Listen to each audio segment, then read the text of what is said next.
Difficult people happen. Recently, I was reminded how much disruption can come from people with temperamental, closed off, or even toxic personalities.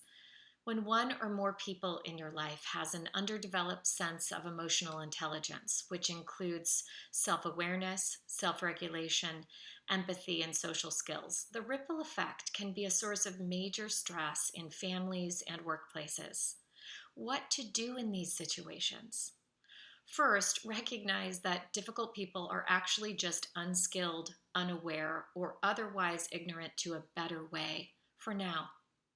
Like you, they're in their own process of learning and unfolding. Second, behind every difficult person's character traits, there are real stories that explain why they show up the way they do. Each person's traits emerged because they experienced something that left a mark on their hearts. Their outbursts of anger, their intolerance, their unkindness is directly linked to something, maybe even several things, that makes them difficult to live with and work with until the day they decide to heal those wounds. None of us gets through life without dealing with, or maybe even at times being, the difficult personality in the room. If you're facing a challenging person that you need to engage with, the most productive thing that you can do is to see it as an invitation to grow your own skills. Here are 6 ways that you can turn those lemons into your personal lemonade. 1 is step up your communication skills. Get more curious about the other person's perspective. Is there something you could learn that might turn the situation around regardless of this person's delivery of what's happening? Listen deeply to them and ask clarifying questions. Focus on understanding the other person more than on proving your own point or getting defensive. Second, look for a healthy outcome. The toxic person's behavior is actually telling you something about them. It's a call for help, it's a call for compassion. Their way of handling whatever's happening is clearly unskilled and unproductive. But it is possible that an overall outcome can still produce something worthwhile.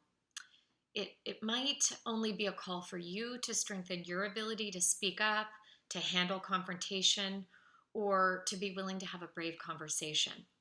But your place of power is to explore what is here for me in this. What's one thing that I can take that's useful, that's helpful, that allows me to continue to move forward? 3, don't make it personal. Notice your own power to take anything and everything someone else says, regardless of their delivery, as neutral information. There's no need to add any other meaning to it. Even if it's delivered by someone who's coming from a really negative place at the time, if someone's in a reactive state, you can take the information they're giving simply for what it is, information. Once you receive it, you can then determine if there's something in the information that's useful to you. And if so, allow that to inform your next steps. If not, let the negativity go and practice the skill of accepting others as they are. 4, practice your emotional intelligence. You human beings are the only mammals who have the brain capacity to pause between stimulus and response. Using the power of that gap to choose consciously, it's life-changing in terms of better communication, improved relationships, higher levels of well-being, and overall work-life satisfaction. Your freedom comes from your active decision to take responsibility for yourself and start seeing situations from the inside out. When someone else is off balance out here, you can choose to remain in balance. That's where real power is realized, where real leadership is demonstrated, where real solutions live, and it's where real success is experienced. 5, conduct an experiment.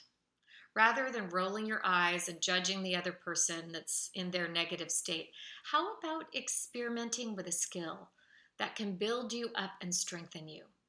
When you're challenged by someone, ask yourself, what personal quality or characteristic could I embrace that would be most helpful here? Is it open mindedness? Is it creativity? Is it compassion?